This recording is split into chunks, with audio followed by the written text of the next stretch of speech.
Assalamualaikum warahmatullahi wabarakatuh. Sampurasun, salam sehat, salam sejahtera, dan salam bahagia. Semoga di awal tahun 2026 kita diberikan kesehatan, diberikan limpahan rezeki oleh Allah Subhanahu wa Ta'ala. Menyimak, mensikapi, dan mengoreksi sekaligus mengkritisi kepada Presiden buruh yang melaksanakan aksi unjuk rasa baik yang di Gedung Sate Bandung maupun di Jakarta. Ada pandangan yang sangat fenomenal, sangat eh, mencolok, ya, di mana Presiden buruh dalam aksi buruhnya memakai atribut partai politik bajunya, gitu ya. Dan di sini saya akan jelaskan perbedaan antara Presiden buruh dengan Ketua Umum Partai Politik Buruh, ya. Di mana Presiden buruh itu adalah pimpinan tertinggi dalam organisasi serikat pekerja yang berafiliasi kepada Konfederasi Serikat Pekerja Indonesia dengan dasar Undang-Undang 21 2000 pasal 4 ayat 1 huruf C, ya, dengan anggaran dasar dan anggaran rumah tangga tentang serikat pekerja.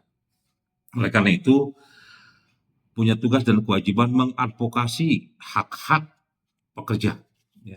Yang kedua adalah untuk melakukan negosiasi dengan pihak perusahaan atau pemerintahan di mana untuk kepentingan-kepentingan tenaga kerja.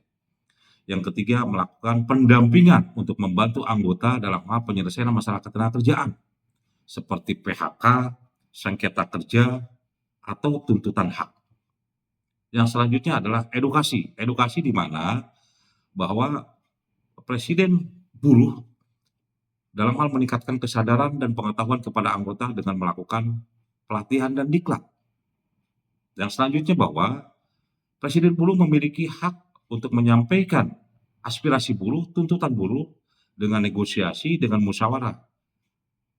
Kecuali apabila bahwa tidak tercapai dalam hal kesepakatan mufakat dalam hal musyawarah, maka bisa pimpinan buruh untuk mengajak aksi unjuk rasa secara tertib dan damai. Dan menjaga netralitas, tidak boleh menggunakan lambang lain atau tidak boleh menggunakan baju partai di dalam hal melaksanakan aksi unjuk rasa. Dan tidak boleh merusak fasilitas umum, mengganggu ketertiban umum. Ya. Itu sesuai dengan undang-undang. Jadi kita harus jelaskan secara undang-undang. Jadi itu yang disebut dengan Presiden buruh. Selanjutnya di dalam hal serikat pekerja itu ada yang mengatur tentang iuran atau COS, boleh dikatakan. Besaran iuran untuk anggota kepada serikat pekerja KSPI adalah 1% dari UMK.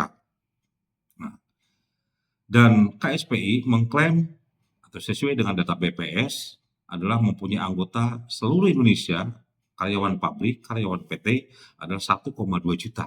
Gitu, ya. 1,2 juta orang. Gitu.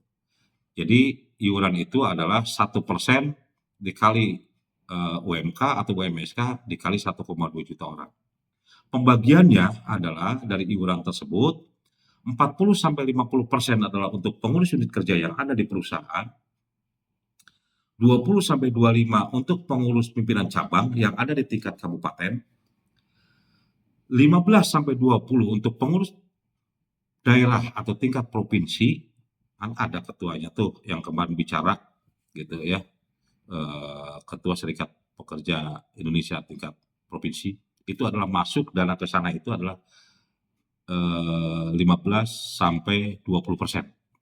Dan ke pusat, yang masuk ke pengurus-pengurus pusat di bawah naungan Presiden buruh adalah pengurusnya untuk organisasi ini 10-15%. Tinggal hitung berapa miliar per bulan yang masuk iuran ke pusat, 1% dikali UMK atau UMSK dikali 1,2 juta. Silakan. Untuk apa iuran tersebut? Satu, untuk advokasi hak-hak pekerja, untuk penyelesaian sengketa kerja, biayanya tuh ya, untuk kegiatan sosial, dan peningkatan kesejahteraan anggota.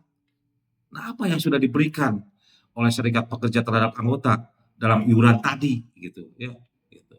Selanjutnya adalah untuk melakukan atau melaksanakan kegiatan pelatihan dan pendidikan anggota. Yang selanjutnya adalah untuk kegiatan pendidikan lain-lain, ya. Termasuk juga biaya koordinasi dengan organisasi buruh baik di tingkat nasional maupun internasional. Nah, jadi fungsinya iuran tadi untuk itu, gitu, ya. Dan itu dilaksanakan secara terbuka, secara transparan dan harus dilaporkan, gitu. Dan itu harusnya dilaksanakan audit, gitu ya. Kalau tidak sesuai dengan pelaksanaan. Yang kedua, saya sampaikan adalah ketua umum partai.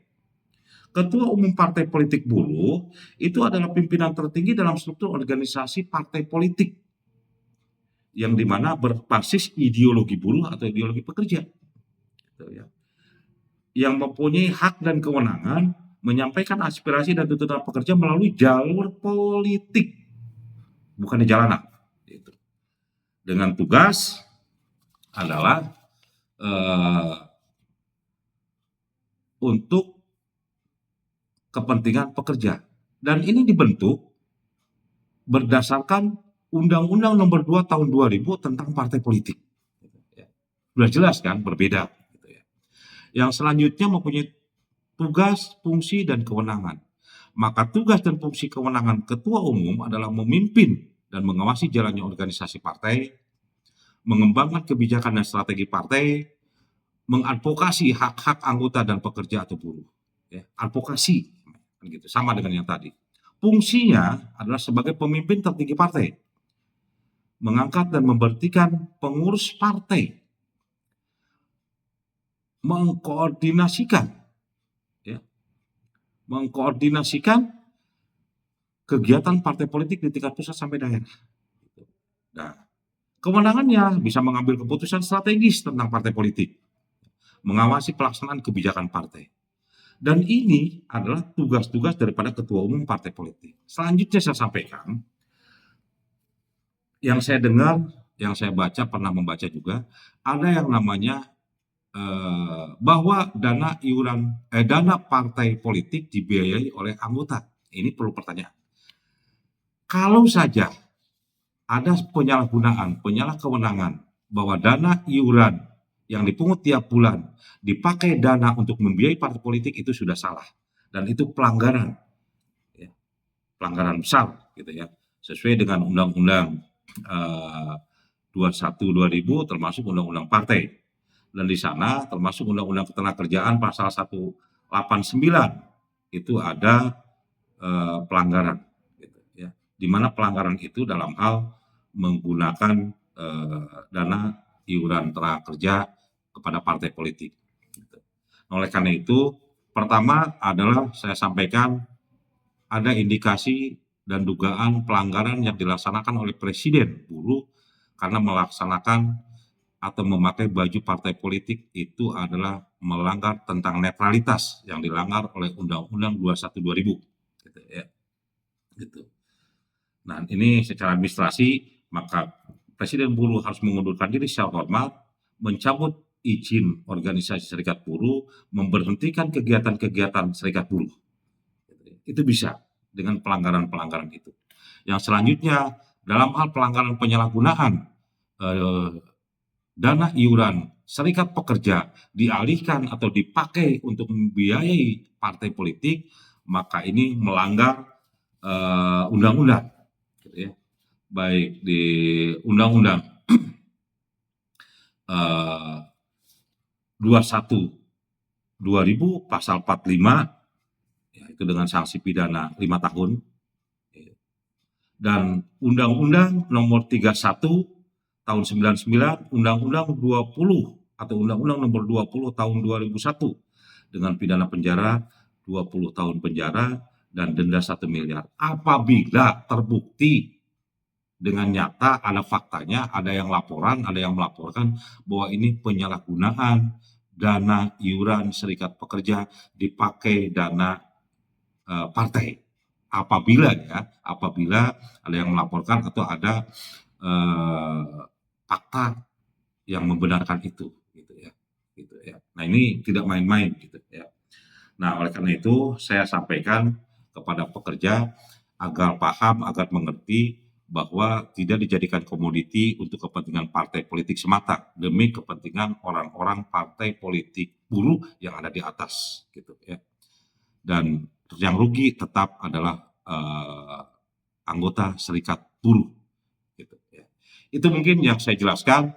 Terima kasih. Wassalamualaikum warahmatullahi wabarakatuh.